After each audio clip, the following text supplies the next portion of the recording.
News every 15 minutes, weather every 10, and sports twice an hour. Newstalk, KGVO, AM 1290 and now 101.5 FM. You're listening to Montana Morning with Peter Christian. See some strong to potentially severe thunderstorms. And some of the threats that we're concerned with is gusty winds, possibly up to 60 miles per hour or more under the strongest storms.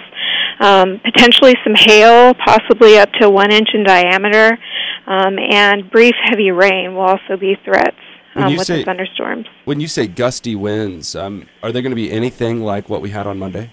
You know, if you're under one of the stronger storms, there's potential to see some winds close to that.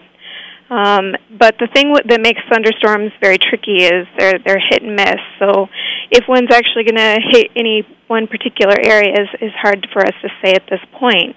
But we are concerned that storms of that magnitude could be in the area. Will this help push out that smoke we've been seeing in the north side of town? You know, initially we are expecting to see winds increase as well. We've got a cold front that'll be coming through later tonight. So that should help mix some of the smoke out. However, that could also make some of the area fires more active, so it may not last all that long depending on how active things get today. All right. Well, Jen, thanks for the heads up. Yeah, no problem. All right. You have a great morning. Thanks, you too. All right. That was Jen Kitzmiller from the National Weather Service. And now to our regularly scheduled news. All right. It's been about 4 days since Monday's storm, and just a few Missoulians are still without power. Around 18,000 people lost power Monday night, and the number without power dwindled to a few hundred by yesterday evening. Northwestern Energy spokesman Butch Larkham gave us this report yesterday.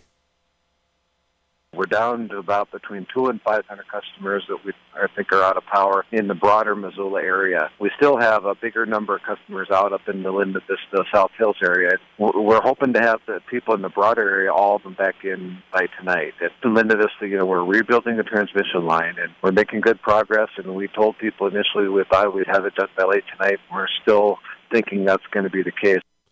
Larkham recognizes that it has been inconvenient to people, but says crews have been working nonstop. And it does appear that yesterday's work worked in Linda Vista area and Miller Creek area as well. We have outages all the time. This happens to be a very, very large one, and one that's way longer than most of them. We've had tremendous cooperation from our customers, which we really appreciate, and we've had some great work by our people that have been working almost around the clock to get people back in power. And people, I hope, really appreciate their efforts. And we understand it's been frustrating, but it's not that anybody hasn't been trying to get their power back. Mop-up on individual homes without power is expected to continue today. If your power is out this morning, write this number down, 888-467-2669, and give it a call. That number again, 888-467-2669. All right, a 2-year-old Browning boy who was the subject of a missing and endangered person advisory has been located and safe. This was yesterday's headline.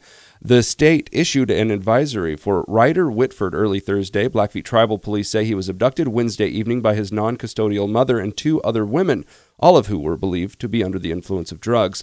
The alert was canceled about 12 hours after Ryder went missing.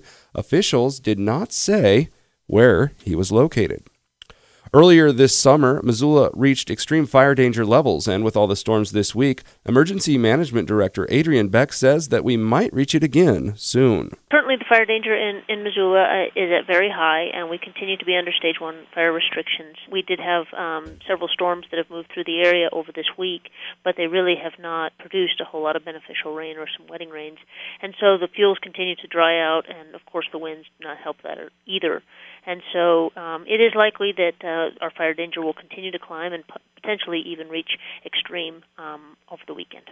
If extreme fire danger level is put into place, Stage 2 fire restrictions will be up for discussion. Fire restrictions are something that we look at with a very cautious eye, but it is something that is in reaction to the conditions that exist. And as those conditions continue to deteriorate, we have the option to continue to impose restrictions commensurate to that hazard. And so as the fire danger continues to rise, it may become appropriate to implement Stage 2 restrictions.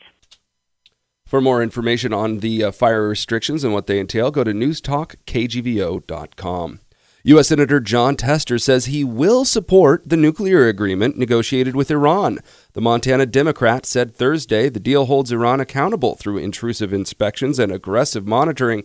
Lawmakers are preparing to vote on the agreement that would curb Iran's nuclear program in exchange for relief from sanctions. Tester is one of just a handful of Democrats that have come out to actually support the deal since Democratic Senator Chuck Schumer of New York announced that he was opposed to it. Most Republicans are opposed to the accord brokered by the U.S., Iran, Britain, China, France, Germany, and Russia. They say Iran can't be trusted and that the deal doesn't go far enough.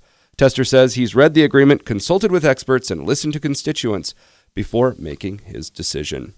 And the Weigel fire started Tuesday, about 24 miles northeast of Libby. Public Information Officer Wyatt Frampton has details. The Weigel fire is currently approximately 120 acres. It was lightning caused.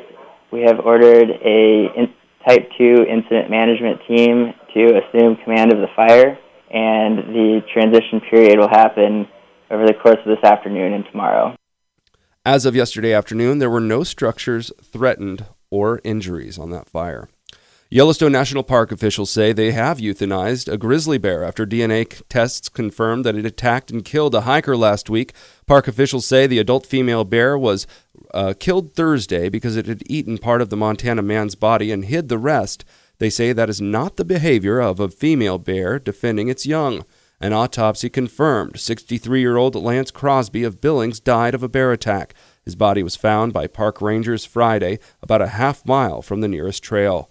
Park officials captured the adult bear and 2 cubs. DNA from bear hair samples collected next to Crosby's body confirmed that the female was responsible for the attack. They say arrangements are being made to transfer the 2 cubs to a zoo.